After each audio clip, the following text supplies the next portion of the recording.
Good evening, everybody, and those of you that are watching after this evening. This will, by the way, be streamed on our website. We'll have some discs available, perhaps, for those of you that want to take a look at it. And our intent here is, as Joe said, to educate people. We're not here about ideologically right versus left. We're not here to talk about the political ramifications of Obamacare in 2012. We're here to try to provide some answers for you as residents, as citizens, as taxpayers, but because we're a Chamber of Commerce, we want to let you know how healthcare reform is going to impact you as a large or small business, as an employer, as an employee. So that's really what we're here about. We want to thank Barry Jantz and the folks from the Grossmont Healthcare District for allowing us to use their facility here. It's just a terrific place to have symposiums like this. We also want to thank Sam's Club, who's been good enough to provide beverages and cookies and that sort of thing. I understand it's all low calorie, so we don't have to worry about anything. But it takes a few people to put this together. Where's Sandy Puglisi? I think Sandy was here a minute ago. There's Sandy. Sandy is the co-chair of our healthcare reform committee, one of the committees at the Chamber that is keeping business community's eye on the ball in healthcare reform. Following up to this, we'll be doing a healthcare survey. What are your opinions, your thoughts, your knowledge level on healthcare? And we'll be publishing that on our website as well. That's all part of a program we're going to use to make sure that we know what's important to you and that you know what's the important elements of healthcare reform. I'm going to take a moment to introduce our 5 panelists, all very, very qualified. They represent 5 very specific and distinct views of healthcare reform that we hope they'll share with you. Following that, we're going to allow each of them to give an up to 3-minute opening comment about who they are, where they're coming from, what they hope to convey to you. There's no rule against taking less than 3 minutes, but we'll see how long it takes. Following that, we're going to have a series of questions, and they'll give answers up to 2 minutes on that. Terry will be keeping time here. I think her son's the only one who knows how to use the smartphone stopwatch, so she'll be letting him know. And then if there's any particular things that anybody wants to add on the panel, we'll be able to take up to 1 minute to rebut or add to that. If you have questions that you would like asked, was that you or me?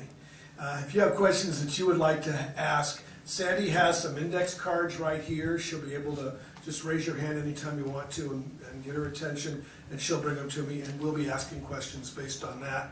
And then at the end of all of this, we anticipate being over at 7:30. I know there's an anniversary here on the panel, and someone has to take somebody's wife to dinner early, so before the restaurants close. So we'll be out of here at 7:30. We'll give you each a chance to kind of summarize where this discussion has taken us. So first, it's a pleasure to introduce representing physicians, starting on your right, not necessarily politically, but on your right, Dr. Suman Sinha from Sharp Grossmont Hospital. Representing the viewpoint of the hospitals, Daniel Gross from Sharp Healthcare. Next is Bill Hammett, who is a former San Diego State Aztec football player and a good friend of mine. And he is the president of Hammett Health Insurance Services, and he's representing the views and opinions of the insurance industry. Representing county government is Renee Santiago, who's the very fine deputy director of the County Health and Human Services Agency. And finally, capping off the whole thing is Debbie Reinhardt, representing the human resources industry, and Debbie is the president of DR3 Human Resources Consulting. So without any further ado, let's start with Debbie. Do you want to get started? Sure. Okay. Thank you very much. You have 3 minutes. All right. Good evening. I don't feel like I have those credentials. But let me tell you, I got credentials for small business, and I have credentials for big business too. I've worked in my career about 25 years managing human resources and benefits and buying benefits and feeling led by the nose by insurance industry, by regulations, by insurance brokers in terms of what works to reduce costs for small employers or for employers. And to date, I'm not sure I've seen that, much work. As a matter of fact, 1973 was when the Health Maintenance Organization Act was enacted. And if you'll look at the cartoon that I distributed or that you picked up, you can see, this is what I want, it's great big. This is what I can afford to pay for, it's small. Well, what happened back in 1973? Well, we started to implement managed care. And we led employees to believe that health care costs nothing. HMOs came into vogue. $5 office visit copayments, 0 copayment to go in the hospital, 100% coverage. I was talking to one of my esteemed colleagues up here earlier, and we were talking about the fact that employees will now say, oh my gosh, $30 office visit copayment, are you kidding? We can't afford that. Whoa. Well, I think the industry and regulations since the early 70s is what led us to this point. I'm not sure managed care has worked. Maybe some of my colleagues can address that. From an employer's point of view, every year when it came to benefits renewal, we said, what's next? And we were given the next flavor of the year, the next flavor of the month. Do this and you'll reduce costs. Do this and your costs will come down. Do this and your premiums will come down. Well, they didn't. And what ended up happening was we had to slash benefits for employees in order to get the cost to come down. We've been doing that for years. So will the Affordable Care Act, will this new legislation that's going to be fully implemented, well not fully, in 2014, take care of those things for us? We don't know. It's theoretical. We don't know what it's going to look like. We don't know what the exchanges are going to look like. We don't even know if it's going to be constitutional yet. And the constitutionality question will go to the Supreme Court toward the end of the year, I think. So I feel extremely qualified to speak on behalf of employers after having managed benefits and human resources for many years. Thank you. Thank you, Michael. Are you clapping for me or for her? For me. Sure of that. Sure of that. By the way, we want to thank Steve Goward, who is our videographer extreme and exceptional, and he is documenting this, memorializing, so he'll be the man we got to thank when we get to see this later on. So thank you, Steve. Next, to talk a little bit about why he's here and who he is and what qualifies him, is Renee Santiago, who's the Deputy Director and General Manager for the County of San Diego's Health and Human Services Agency. Yes, and good evening. Good evening, and thank you for inviting us to be here. I represent the County of San Diego Health and Human Services. We're our local public health department as well as local social services department for the County of San Diego. And we're under the direction and leadership of our County Board of Supervisors. As indicated by the previous speaker, we've been dealing with the dilemma of rising healthcare costs for a variety of reasons for several years. And it is something that's impacting not only individuals, families, businesses, and communities, but it's also driving, obviously, the unsustainability that we're all talking about in terms of federal and government payouts. The other dilemma that we're also dealing with is the continuing increase of the uninsured in our communities. This is something that has been exacerbated, as you know, over the last couple of years as a result of the recession, when most Americans who are depending on employer-based coverage, as those they either lose their jobs or the employers cannot longer afford the rising healthcare costs, they begin to drop coverage. It is a tremendous impact for us. It's an impact for hospitals that still are mandated federally to take care of these clients where they become extremely sick and visit their emergency departments. It becomes a burden for our government in terms of having to pay for that care. We've seen rising costs to our local budgets in terms of that particular piece. And so therefore we're dealing with a dilemma not only nationally but specifically in California here in San Diego that's impacting and it's very diverse. And it'll continue to impact until we figure out a solution for this. The other piece that I also wanted to emphasize is as part of our local health department that we're seeing an increased cost as a result of the impacts of chronic diseases that are having on individuals and families. So when you look at the rise of obesity, of overweight, not only within children and adults, but also the fact that that leads to increased number of people with heart disease, diabetes. What we have is our 10-year plan we'll call Building Better Health. We highlighted 3-4-50. Hopefully all of you walk out with a 3-4-50 in mind, which is 3 lifestyle choices. Lack of exercise, poor diet, and smoking, leading to 4 conditions: diabetes, heart disease, lung conditions, as well as cancer, that make up more than 50% of the mortality in our community. In fact, in each region, it makes more than almost 60% of the mortality. It is sad note to know that most of them is preventable. In fact, if people were doing the right things in terms of getting exercise, of eating well, of stop smoking, we would actually continue to be one of the top 5 in terms of nations in leading on life expectancy as well as overall health. So really promote and make sure that not only do we do the right thing for the individuals and the families, but also that we continuously figure out the solutions that will improve the health of the population. Thank you, Mr. Santiago. By the way, the 3450 or 3460 program that you referred to is being spearheaded here in East County by Pam Smith, who is one of the lead people in your department. And I note that because Pamela Smith is one of the nominees for our Women in Leadership Awards. We have our annual Women in Leadership Luncheon on the 28th of October at the Doubletree Hotel, and she's one of those being honored by being nominated. So it certainly gives credence to what you're talking about. Our next panelist, tell us a little bit about yourself, Bill Hammett from Hammett Insurance Services. Thank you, Scott. I will be representing the insurance industry here, so hopefully nobody has any objects they're going to throw at me, because I know that we've been vilified sometimes correctly. I'm an insurance broker, just like Terry and Dan is as well. Both of them have forgotten probably more than I'll ever know about the business, but got my start as young as 15. I knew the acronym COBRA. My mother and father were both in the insurance business, and I was born and raised in the insurance business, so I know it very well. Went to work for several insurance carriers, one of which Blue Shield ran the sales department in San Diego for a couple of years, then went on to a national insurance marketing firm where I traveled around the country working on large group insurance products, and then after traveling 2 weeks a month for a couple of years, I wanted to be home. And so I started my own agency, got on the board of directors for the Health Insurance Association here in town, and spent the last 2 years as the president. Those last 2 years were very enlightening. I spent a lot of time in Washington, D.C., Sacramento, and here locally, meeting with congressmen, senators, other elected officials, talking about healthcare reform. It was interesting being the president when healthcare reform was being debated and then implemented.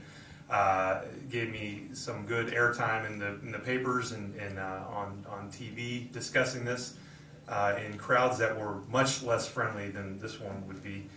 Some of which I was the only one against some of the things that were being proposed. So very interesting. The big things that we'll talk about here today is the cost of healthcare. Insurance companies were the very convenient fall guy, because every time you see that premium, you're not very happy about it, of course. But what we'll talk about today is the cost of health insurance is really just a reflection of the cost of healthcare. The 3,450 we were talking about is a big thing.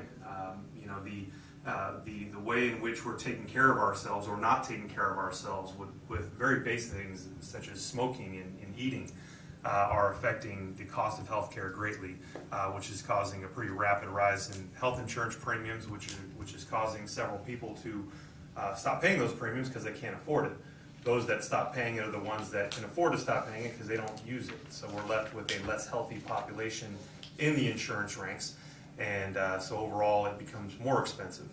And also finally, the big issue I think we'll be dealing with in 2014 and beyond is the access to care. Healthcare reform is going to severely reduce payments to doctors and providers, which is going to cause many of them to stop taking Medicare and or Medicaid, and going to lead many people to have trouble accessing providers. So I'm very much looking forward to what my colleagues have to say about some of that. I've already had some of those conversations, and I'm excited to hear, just like all of you.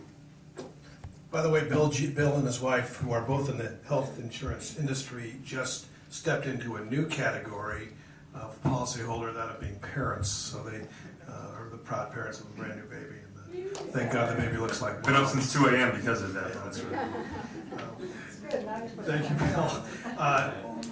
Anybody who has been around the healthcare field, or at least the issues facing the healthcare field in San Diego in the last 10 or so years in San Diego knows who Dr. Dan Gross is.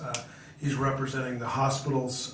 He doesn't do much. He just oversees 4 acute care hospitals, 3 specialty hospitals, and handles government relations and clinical effectiveness for Sharp Healthcare. Just a small little job. It's a pleasure to have with us Dr. Dan Gross. Thank you, everyone. It's indeed a pleasure to be here with my colleagues tonight. And I really am appreciative that the East County Chamber is making healthcare reform a priority discussion. As I travel throughout this community and elsewhere, one of the things that I find in my dialogues is that healthcare reform is quite confusing and quite complex to people. And I think tonight, with differing perspectives and points of view, we perhaps can impart some new information for all of you. I've been in San Diego now for, about 32 years. Came to San Diego as a registered nurse working for Sharp Healthcare. And then over the years, I've kind of assumed different responsibilities and roles. I have been involved a lot with the healthcare reform legislation and the dialogue.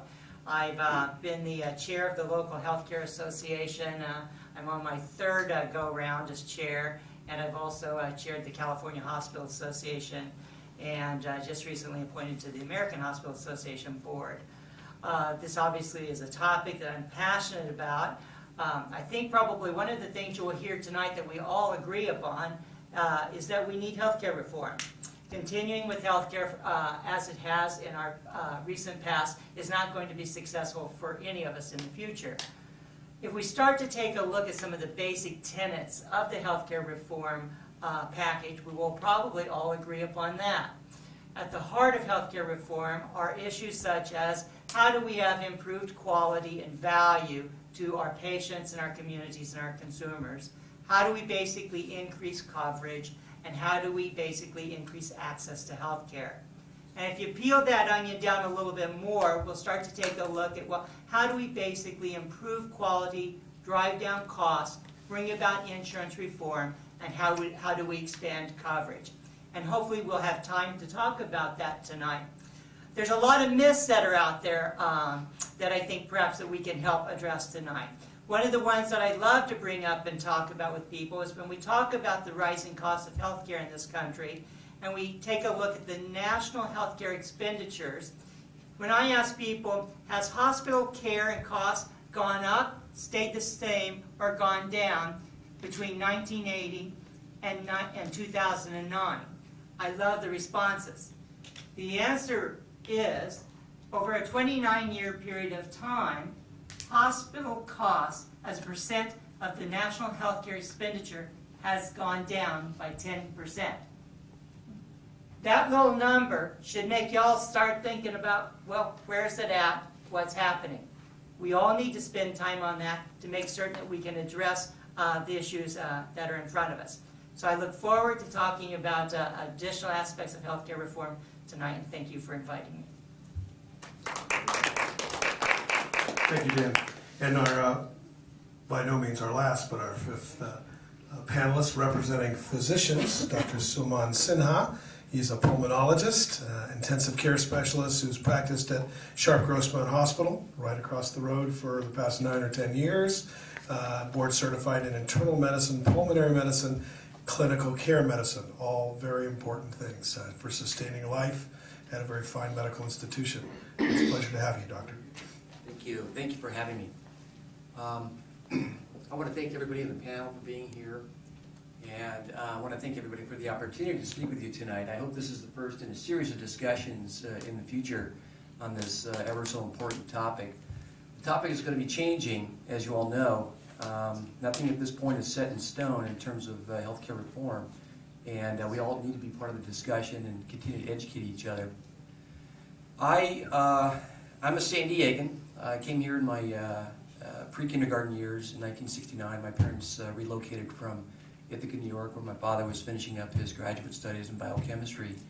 And so I did all of my schooling here, and including my undergraduate degree at UCSD and my graduate studies at San Diego State. I went off to the East Coast for 10 years and then returned after my medical training in 2002 and have since been in private practice here at Sharp Grossmont Hospital. I also work at Alvarado Hospital. I work at some of the nursing homes. I'm the director at Community Convalescent Skilled Nursing, which was the original hospital in La Mesa. And I worked as a director at Promise Hospital as well in San Diego. My interests in healthcare are really some of the things that Dan and the others touched on, which are access to care, which is obviously the fulcrum or the main point of tonight, reducing costs and maintaining continuity of care as well. And we are in a position at this point where redefining value in healthcare is really where most of us think that that the discussion should lie. In other words, if you look at healthcare reform historically in this country, it actually dates back to 100 years. And the healthcare debate began in the 1910s or 1914 with the advent of the discovery of anesthesia. And with anesthesia, suddenly the costs of not only the medication but of the services began to rise. And it was at that point that the debate began. The American Association of Labor legislation at that time drafted legislation to provide workers with free medical care, paid sick leave, and modest death benefits in 1914. I looked some of this stuff up, by the way. And in 1917, this bill was introduced to 14 different state legislatures. Only California and New York at the time took it seriously. By 1918, a referendum defeated a bill in California, and after initial approval in New York, it too was defeated in New York due to opposition from the AFL, or the American Federation of Labor. Physicians at the time were vigorously opposed to the bill for fear of government regulation of third-party payers. This is going back to 1917. Instead, private insurance was born. A historian, Beatrice Hoffman, commented, and I quote, "This episode contributed to the making of a limited welfare state, a distinctive healthcare system, and a political culture and configuration of interest group power that would resist universal health coverage for the rest of the century." I think that's quite fascinating.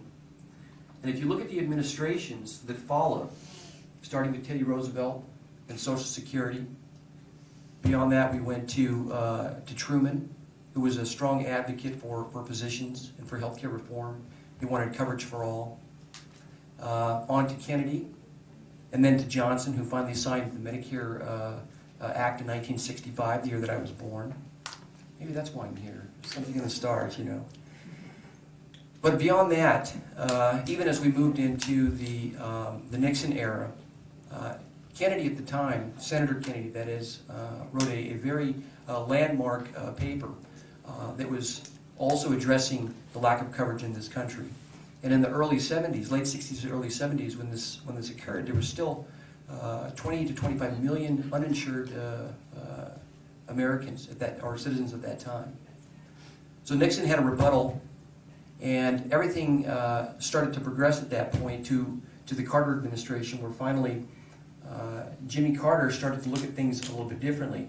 His view was not so much on expanding coverage to American citizens, but rather reining in the costs. And based on something Dan just said, I read something earlier that the consumer price index during the 10 years that preceded Jimmy Carter was approximately 79 to 80%. But if you looked at hospital costs at that time, it was 4 times what the consumer price index was. So I know the number, the absolute number itself as a percentage of GDP may be somewhat low, but on the other hand, the costs are definitely escalating. During the Reagan administration, the sleeping giant of healthcare reform remained asleep, essentially. But it was during the Clinton administration in the early 90s when the discussion began again. And it sort of catapulted us to where we are today. And the reason I say it like that is that the discussion of healthcare today and reform today is modeled very, very closely to what was going on in the early 90s during the Clinton administration. The accountable care organizations, there was an exact model. There was a proposed federal health board that should function like the Federal Reserve Board at that time, and those ideas have been reintroduced by previous Senator Daschle on the same topic. The point of the matter is that we have our hands full. The current healthcare reform bill is a 1,990-page document that addresses, again, many of the things that have to do more with regulation and perhaps not so much with the actual delivery of care. And those are the things that I would like to get into in the future here in this discussion tonight. Okay, thank you very much, Doctor.